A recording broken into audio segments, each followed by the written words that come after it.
I'm George Putnam.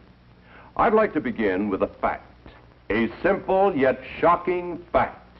It is this: a flood tide of filth is engulfing our country in the form of newsstand obscenity and is threatening to pervert an entire generation of our American children.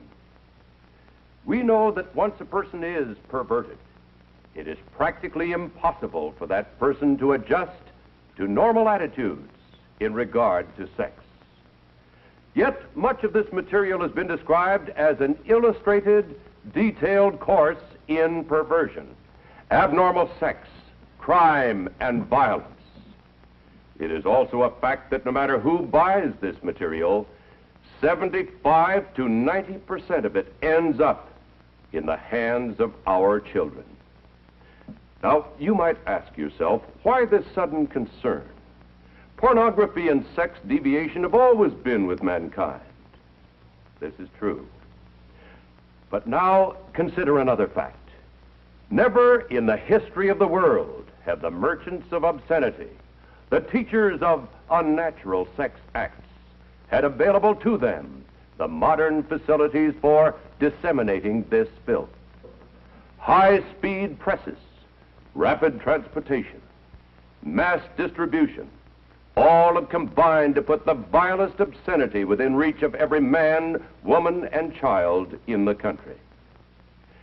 In the past few years, this obscenity traffic and salacious newsstand literature have become increasingly worse, not only in content, but in volume. This traffic continues to increase and flourish for one reason. It is big business, profitable business for the mercenary persons who produce it, and for its more than 800 distributors. The United States Supreme Court has described it as dirt for dirt's sake. We describe it as dirt for money's sake. Obscene literature is a $2 billion a year business. That's $2 billion.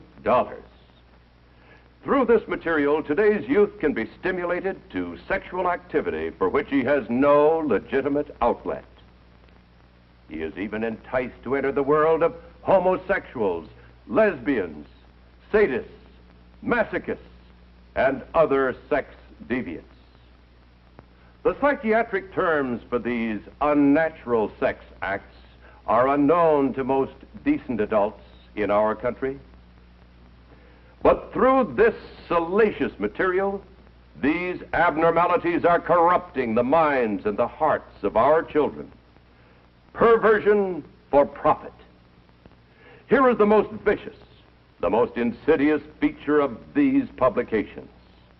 They constantly portray abnormal sexual behavior as being normal. They glorify unnatural sex acts. They tell youngsters that it's smart, it's thrilling, it provides kicks to be a homosexual, a sadist, and every other kind of deviant.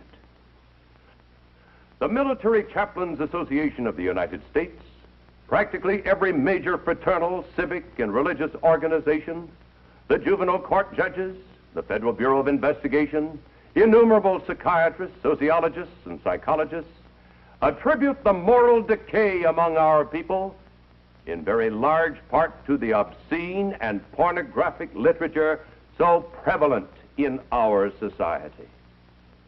This moral decay weakens our resistance to the onslaught of the communist masters of deceit. A major factor that makes youngsters prime targets for this printed filth is the natural curiosity of youth about the mysterious force of sex. Yet, on virtually every newsstand is a welter of misinformation which can wreck them for life. Well, at this point, my friends, I wish to make it clear that the obscenity I'm talking about and the examples that I'm about to show you were not bought on the sly from under the counter. They were not purchased on Skid Row or on the other side of the tracks. They can be bought openly by anyone in drugstores, groceries, delicatessens, terminals, malt shops, cigar stores, newsstands, all over the community. They can be purchased by children, whether in a small town like McAllen and the Rio Grande, or in Chicago, New York, or Los Angeles. A prime example of one major category are the so-called girly magazines, which sell over 15 million copies a month. These highly colorful magazines picture stark nudity on slick paper. They often present their subject on bed or couch, in positions indicative of intercourse or other sex act, obviously calculated to stimulate the reader. The nakedness, the nudity of these magazines is defended and foisted upon the people by a vociferous minority in our society. They lack the moral standards and values of our Judeo-Christian heritage. They not only oppose the principles of that heritage, which has given us our rich institutions and laws, but they advocate their overthrow. For the sake of decency in this film, we have partially covered the pictures and disguised the identity of the models. But actually, these magazines not only display complete nudity, but they do so in a perverted manner. Such as this appeal to the sodomist. Such as these shots, which are typical of the preoccupation with the female breast, to a point that it has become a fetish. And this one, with its overtones of bestiality, and with lesbian implications. Another important problem common to these publications is the dwelling upon teenage participation in wild, flagrant abuses of the God-given gift of sex.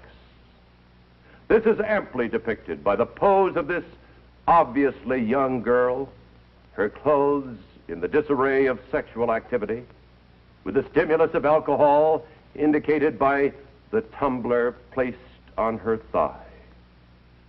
And again, the breast fetish. Note the sensual expression alluded to by Dr. Sorokin, the renowned Harvard sociologist, as being the hallmark of so much of contemporary photography. And then we come to nudist magazines. If they were printed only for the nudist cult, they would never exist. Their circulation would not support the cost of printing. These total exposures are not of nudists in some instances, but rather of paid professional models. Group exposure is a hallmark of these cultists. However, it's been well stated that very few blind people join the nudist colonies. This mixture of male and female with total anatomical detail is typical of these magazines. A young boy in Philadelphia raped and killed a 5-year-old girl. And while he was testifying that he had been stimulated to this heinous crime by reading a nudist magazine, a federal court judge in Washington was granting to that very same publication a second-class mailing permit. And then we come to a terribly sad indictment of our society, the so-called physique group of publications. These magazines with a homosexual viewpoint and poses are often not understood by many youngsters who take them as instruction of body development.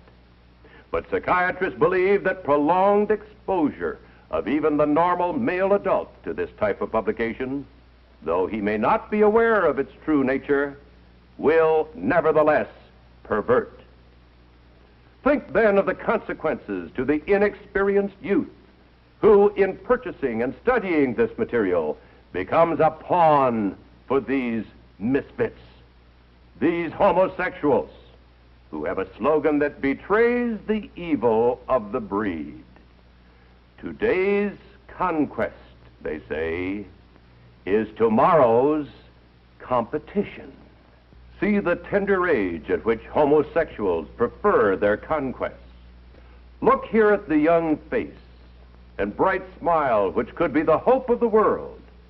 But in the other half of the picture, is revealed the seduction of the innocent.